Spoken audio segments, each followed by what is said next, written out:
Hello दोस्तों, नमस्कार। Triple C 2020 series में आज 20 अति महत्वपूर्ण क्वेश्चन लेकर फिर आए हैं, जो कि क्लास नंबर 13 होगी हमारी। और इससे पहले अगर आपने हमारे चैनल को सब्सक्राइब नहीं किया है तो चैनल को सब्सक्राइब कर लें, और रोज़ाना ऐसे ही वीडियो देखने के लिए बेल आइकॉन को भी प्रेस कर लें, ठीक है। तो क्वेश्चन सबसे नंबर 1 में होगा, और वीडियो को लाइक ज़रूर करें, ठीक है। तो क्वेश्चन पहला होगा हमारा, निम्न में कौन सिंबल MS एक्सेल में फार्मूला शुरू करने के लिए प्रयोग होता है। जब हम एक्सेल में फार्मूला शुरू करते हैं तो कौन सा सिंबल लगाते हैं? पहले बराबर का सिंबल लगाते हैं, या @ लगाते हैं, या हैश लगाते हैं, या डॉलर लगाते हैं, क्या लगाते हैं?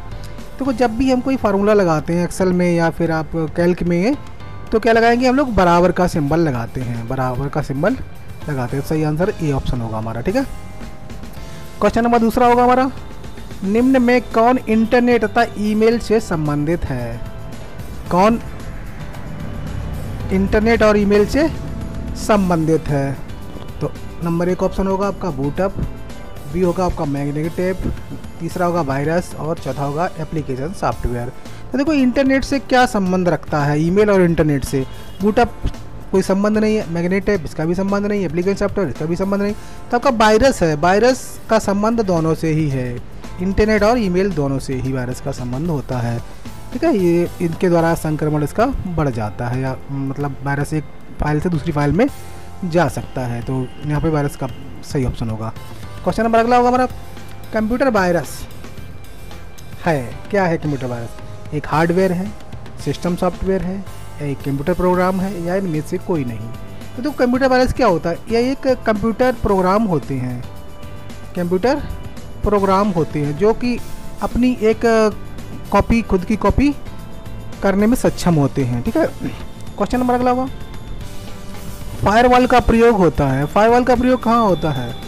नेटवर्क की भौतिक सीमा, अनाधिकृत पहुंच को रोकने के लिए, या वेब ब्राउजिंग सॉफ्टवेयर है ये, या चैटिंग इलेक्ट्रॉनिक संवाद है ये। तो देखो, फायरवॉल क्या प्रयोग क्या होता है? फायरवॉल का प्रयोग ये होता है कि अनाधिकृत पहुंच को रोकने के लिए, मतलब कुछ भी अनाधिकृत कार्य ना हो पाए, ठीक है, इसलिए फायरवॉल ऑन करने पे होता है ये। क्वेश्चन नंबर अगला होगा हमारा, निम्न में से किस क्षेत्र में ब्लॉकचेन तकनीक का प्रयोग किया जाता है? ब्लॉकचेन टेक्नोलॉजी है, इसका प्रयोग कौन कौन सी क्षेत्र में होता है, ये पूछा गया है। बैंकिंग और बीमा, ई गवर्नेंस, ई वोटिंग, या उपरोक्त सभी में? तो देखो, बैंकिंग और बीमा में तो इसका प्रयोग होता है, ई गवर्नेंस में भी इसका प्रयोग होता है, और ई वोटिंग में भी इसका प्रयोग होता है। तो सही आंसर होगा इसका उपरोक्त सभी, ऑल ऑफ दीज सही आंसर होगा, ठीक है हमारा। क्वेश्चन नंबर अगला होगा हमारा, निम्न में से इंटरनेट के जनक हैं। इंटरनेट के जनक कौन है? इंटरनेट के जनक हैं विंड सर्फ है, लैरी पेज है, जॉन मैकार्थी है, या इनमें से कोई नहीं? देखो, इनमें से इंटरनेट के जनक है हमारी विंड सर्फ इंटरनेट के जन्मदाता हैं। लैरी पेज गूगल के संस्थापक हैं, जॉन मैकार्थी ने आपका AI की खोज की थी। तो अगला क्वेश्चन होगा हमारा, उस कुंजी को क्या कहते हैं जो वर्ड प्रोसेसर में कैरेक्टर को बाएं से दाएं इरेज करती है? मतलब बाएं से दाएं इरेज करती है, लेफ्ट टू राइट, लेफ्ट से राइट साइड को इरेज करती है। तो कौन सी बटन होती है? देखो, वो डिलीट की होती है। डिलीट की से क्या होता है? लेफ्ट टू राइट हम कोई वर्ड लिखे हुए उनको हटा सकते हैं, और जबकि बैक स्पेस से हम लोग राइट टू लेफ्ट हटाते हैं, ठीक है। तो क्वेश्चन नंबर अगला होगा हमारा, किसी IT गैजेट का प्रयोग बचाव, या किस IT गैजेट का प्रयोग बचाव, सुरक्षा और जांच के लिए किया जाता है? इनमें से कौन सा IT गैजेट है जिसका प्रयोग बचाव के लिए, सुरक्षा के लिए और जांच के लिए किया जा सकता है? तो इसमें आपका था स्पाई पेन। स्पाई पेन का प्रयोग हम लोग बचाव, सुरक्षा और जांच के लिए कर सकते हैं। स्पाई पेन, इसमें रिकॉर्डिंग हो जाती है, पेन में वॉइस और वीडियो रिकॉर्डिंग दोनों होती है इसके अंदर, स्पाई पेन में, ठीक है। क्वेश्चन नंबर अगला होगा हमारा, नई डायरेक्टरी बनाने के लिए कौन सा आदेश दिया जाता है? मतलब कौन सी कमांड लगाई जाती है नई डायरेक्टरी के लिए? देखो, RD का मतलब होता है रिमूव डायरेक्टरी, MD का मतलब होता है मेक डायरेक्टरी, CD का मतलब होता है चेंज डायरेक्टरी। तो देखो, नई डायरेक्टरी के लिए होगा हमारा मेक डायरेक्टरी, MD कमांड का प्रयोग होगा, ठीक है। क्वेश्चन नंबर अगला होगा हमारा, राइटर में डिजिटल हस्ताक्षर किस मेनू में है?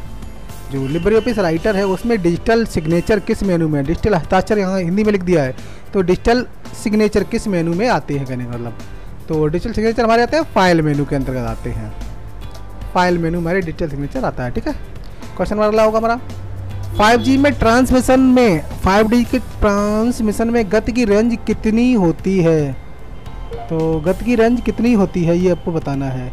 तो देखो गति की रेंज 5 से 7 Gbps, 7 से 10 Gbps, 10 से 15 Gbps या फिर 15 से 20 Gbps। तो इसका सही आंसर है 15 से 20 Gbps तक की स्पीड इसमें होती है। क्वेश्चन नंबर अगला होगा हमारा, उस फ्रांसीसी का नाम क्या था जिसने वस्त्र बनाने वाली मशीन के डिजाइन से पंच कार्ड मशीन बनाई, मतलब उस फ्रांसीसी का नाम बताओ जिसने वस्त्र बनाने वाली मशीन से के डिजाइन से पंच कार्ड वाली मशीन बनाई थी है? तो उनका नाम था Joseph Marie Jacquard, Joseph Marie Jacquard, इन्होंने ही ये मशीन डिजाइन की थी। क्वेश्चन नंबर अगला होगा हमारा, MS वर्ड में फुट नोट कहाँ लगाया जाता है, जब MS वर्ड में हम लोग फुट नोट लगाते हैं तो वो कहाँ पे लगाते हैं, देखो फुट नोट है, इंड नोट है, ये कहाँ लगते हैं, हेडर है, फूटर है। ठीक है, देखो फुट नोट लगता है हमारा पेज के अंत में, पेज के अंत में नीचे की साइड पे फुट नोट लग जाता है, जबकि इंड नोट हमारे डॉक्यूमेंट के अंत में लगता है, जो फाइल जहाँ पे फाइल हमारी डॉक्यूमेंट ख़त्म होता है वहाँ पे लगता है, जबकि आपका फूटर पेज पर नीचे की ओर लगता है, जैसे फुट नोट लगता है वैसे ही फूटर लगता है, और हेडर हमारा पेज पर ऊपर की ओर रस्सी में और फूटर नीचे की ओर रस्सी में लगते हैं। ठीक है, तो इसका सही आंसर था फुट नोट कहाँ लगाया जाएगा, तो फुट नोट हमारा पेज के अंत में लगता है। ठीक है, और इंड नोट डॉक्यूमेंट के अंत में लगता है। क्वेश्चन नंबर अगला होगा हमारा, लिब्रे ऑफिस राइटर में डबल अंडरलाइन की शॉर्टकट की क्या होगी, लिब्रे ऑफिस राइटर में डबल अंडरलाइन की शॉर्टकट की होती है, क्या होती है, कंट्रोल D होती है कि कंट्रोल U होता है कि कंट्रोल+2 होता है या कंट्रोल+K होता है। तो देखो इसका सही आंसर है कंट्रोल+D, कंट्रोल D से क्या होगा, डबल अंडरलाइन हो जाएगी, कंट्रोल U से सिंगल अंडरलाइन हो जाएगी, कंट्रोल+2 हेडिंग 2 होती है और कंट्रोल+K हाइपरलिंक के लिए होती है। ठीक है, क्वेश्चन नंबर अगला होगा हमारा, कंप्यूटर का कौन सा भाग सूचना को स्टोर करने में सहायक होता है, कंप्यूटर का कौन सा भाग होता है सूचना को स्टोर करने में सहायक होता है, मॉनिटर होता है कि कीबोर्ड होता है कि डिस्क ड्राइव होती है कि प्रिंटर होता है। देखो सूचना को स्टोर करने के लिए क्या होगा, डिस्क ड्राइव, डिस्क ड्राइव जो होती है वो क्या होती है, किसी भी सूचना को स्टोर करने में सहायक होती है। ठीक है, अगला है बराबर राउंड 28.456 और कॉमा 2। तो यहाँ पे राउंड का फार्मूला लगाया गया है, राउंड का फार्मूला में क्या होता है कि 2 सिग्निफिकेंस अंक दे रखे हैं तो दशमलव के बाद हमें 2 अंक ही रखने हैं, मतलब कॉमा के बाद जितने भी अंक लिखे होंगे, जैसे 2 लिखे हैं तो दशमलव के बाद 2 अंक रहेंगे, अगर यहाँ पे 3 होते तो दशमलव के बाद 3 अंक ही रहते, अगर यहाँ पे 1 होता तो दशमलव के बाद 1 अंक रहता है, इसमें 2 अंक हटा दिए जाते हैं। ठीक है, तो देखो जब ये एक अंक हटाएंगे राउंड में, जब 6 हटाएंगे तो 6 कितने 5 से बड़े होते हैं या 4 से बड़े होते हैं, तो 4 से बड़ा जब अंक होता है तो 1 अंक ऑटोमेटिक बढ़ जाता है, तो 5 की जगह पे क्या हो जाएगा 6 हो जाएगा, तो 28.46, तो पहला ही ऑप्शन सही होगा 28.46। ठीक है, पहला ऑप्शन सही होगा। क्वेश्चन नंबर अगला होगा हमारा, वह तकनीक जो मेन मेमोरी के वास्तविक साइज को बढ़ा देती है क्या कहलाती है, मेन मेमोरी के वास्तविक साइज को बढ़ा देती है क्या कहलाती है, तो उसको बोलते हैं हम लोग वर्चुअल मेमोरी, क्या कहते हैं उसको, वर्चुअल मेमोरी बोलते हैं उसको है, वर्चुअल मेमोरी। जैसे आप गूगल ड्राइव, वन ड्राइव में डाटा सेव कर लेते हैं। क्वेश्चन कभी पूछ देते हैं कि आपके ईमेल अकाउंट में, जो ईमेल अकाउंट में गूगल ड्राइव होती है उसमें कितना स्टोरेज किया जा सकता है, गूगल ड्राइव में कितना स्टोरेज किया जा सकता है। तो देखो गूगल ड्राइव में आपका 15 GB तक स्टोर आप कर सकते हो। ठीक है, गूगल ड्राइव, वन ड्राइव जो ईमेल के साथ आपको आती है। ठीक है, तो क्वेश्चन नंबर अगला हमारा होगा, निम्न में से कौन सी क्लाउड कंप्यूटिंग की सर्विस है, क्लाउड कंप्यूटिंग की कौन सर्विस है, hardware as a service, platform as a service, network as a service या उपरोक्त में से कोई नहीं। तो देखो इसमें क्लाउड कंप्यूटिंग के लिए आता है प्लेटफॉर्म एज ए सर्विस, इसको बोलते हैं पास, PAAS, पास बोलते हैं, प्लेटफॉर्म एज ए सर्विस। ठीक है, क्वेश्चन नंबर अगला होगा हमारा, हेक्साडेसिमल नंबर में आधारांक मान होता है, मतलब हेक्साडेसिमल नंबर होते हैं उसमें आधार अंक मान कितना होता है, तो देखो इसमें आधार अंक मान होता है 16, हेक्साडेसिमल में कितना होता है 16 होता है। देखो बाइनरी में 2 होता है, ऑक्टल में 8 होता है, और डेसिमल में 10 होता है, और हेक्साडेसिमल में 16 होता है। ठीक है, तो क्वेश्चन नंबर 20 और आखिरी होगा क्वेश्चन जो कि पूछा गया नॉट गेट किसके द्वारा क्रियान्वित किया जाता है, मतलब नॉट गेट को किसके द्वारा एग्जीक्यूट किया जाता है। तो एकल डायोड द्वारा, 2 डायोड द्वारा, या एक विद्युत रोधक द्वारा, या एक ट्रांजिस्टर द्वारा। तो एकल ट्रांजिस्टर द्वारा इसको क्रियान्वित किया जाता है। ठीक है, तो ये थे हमारे आज के 20 क्वेश्चन। आशा करता हूँ कि ये पसंद आए होंगे आपको। और जो पिछली वीडियो में हमने 2 क्वेश्चन पूछे थे उनके आंसर देख लेते हैं।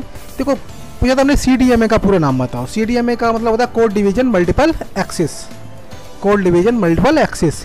और दूसरा पूछा था हमने ARPANET का पूरा नाम बताओ। ARPANET क्या है? ARPANET एक नेटवर्क है, पहला नेटवर्क है।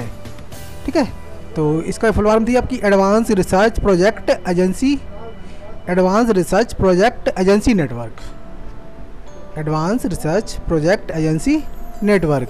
तो ये आज के 2 आंसर थे हमारे, और 2 क्वेश्चन आपको जो कि बताने हैं कमेंट बॉक्स में। तो पहला इसमें UPS का पूरा नाम बताओ। UPS क्या है और ये कहाँ काम आता है UPS, ये भी बताना है आपको। ठीक है, और भीम का पूरा नाम बताओ। भीम UPI जो हम लोग चलाते हैं भीम, उसमें भीम की फुल फॉर्म क्या होगी और ये कब लागू हुआ था, और इसमें कितना पैसा ट्रांसफ़र कर सकते हैं, ये सारे क्वेश्चन ऐसे पूछे जाते हैं। ठीक है, तो ये आपको बताना है, भीम का पूरा नाम बताना है, UPS का पूरा नाम बताना है। ठीक है, तो और ऐसे ही रोज़ाना वीडियो देखने के लिए चैनल को सब्सक्राइब कर लें और वीडियो को लाइक कर लें। वीडियो देखने के लिए धन्यवाद।